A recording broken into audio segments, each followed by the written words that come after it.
Ekspektasi kenaikan suku bunga The Fed berubah dalam waktu singkat. Bahkan ada yang memprediksi hingga 6%. Bank Indonesia mengatakan tidak perlu menaikkan suku bunga lagi, sehingga gap dengan The Fed bisa menyempit. Ada risiko capital outflow besar-besaran akan kembali terjadi. Rupiah bisa ambruk dan inflasi kembali naik. Daya beli masyarakat bisa tersendat lagi. Suku bunga di Thailand jauh lebih rendah daripada di Amerika Serikat. Tetapi nilai tukar baht mencatat kinerja yang mengesankan awal tahun ini. Kebijakan DHE menjadi kuncinya. Jakarta, CNBC Indonesia, rilis data inflasi dan tenaga kerja Amerika Serikat membuat ekspektasi kenaikan suku bunga seketika berubah. Sebelumnya, puncak suku bunga Bank Sentral AS tahun ini diprediksi sebesar 4,75%. Namun pasar kini melihat lebih tinggi lagi. Sebelumnya, Ketua The Fed Jerome Powell mengatakan proses disfinasi sudah dimulai di Amerika Serikat. Artinya pertumbuhan inflasi sudah mulai menurun. Powell sebelumnya juga secara tegas menyatakan suku bunga bisa naik lebih tinggi dari yang diproyeksikan jika inflasi kembali naik. Nah, jika pernyataan ini lebih ditegaskan, tentu bisa memicu gempa di pasar keuangan dunia. CEO JP Morgan Jamie Dimon pada bulan Januari bahkan menyatakan bahwa Fed mungkin perlu menaikkan FFR ke level 6% untuk melawan inflasi. Inflasi tidak akan turun seperti yang diharapkan masyarakat, katanya. Tapi yang pasti itu akan turun sedikit. Suku bunga 6% akan menjadi yang tertinggi sejak 2021. Jika itu terjadi, pasar keuangan global akan mengalami gempa bumi. Dolar AS kembali menguat dan nilai tukar mata uang lainnya berisiko jatuh kembali. Saat rupiah terpuruk, dampaknya akan terasa di sektor real.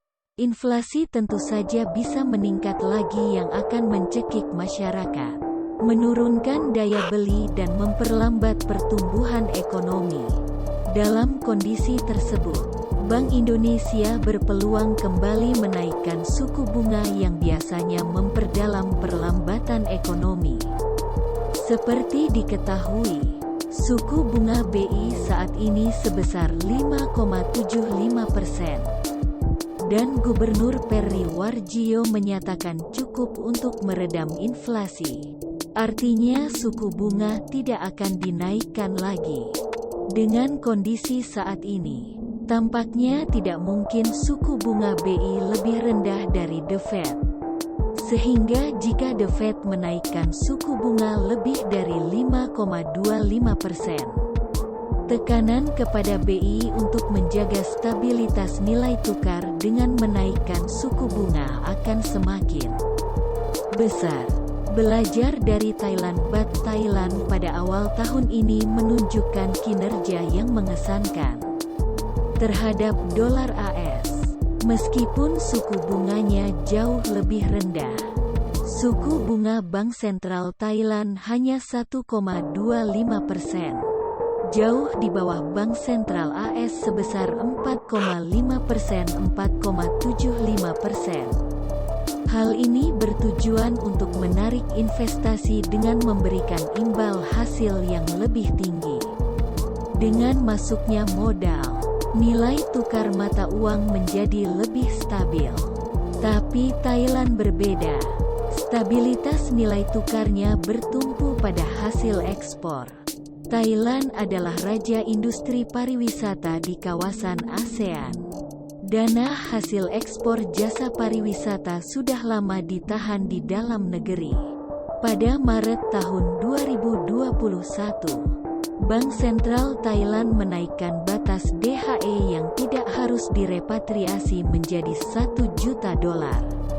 Repatriasi dilakukan selambat-lambatnya 360 hari setelah menerima pembayaran. DHE juga wajib dilunasi dan baru bisa ditransaksikan kembali setelah 360 hari. Melihat hal tersebut, keberhasilan BI dan pemerintah menarik DHE yang diparkir di luar negeri bisa menjadi kunci stabilitas rupiah, tanpa perlu menaikkan suku bunga terlalu tinggi. 1.719 triliun. Namun tidak di Indonesia. Cadangan devisa terus turun. Peningkatan di bulan Januari karena pemerintah menerbitkan global bond. Penelitian CNBC Indonesia. Email dilindungi.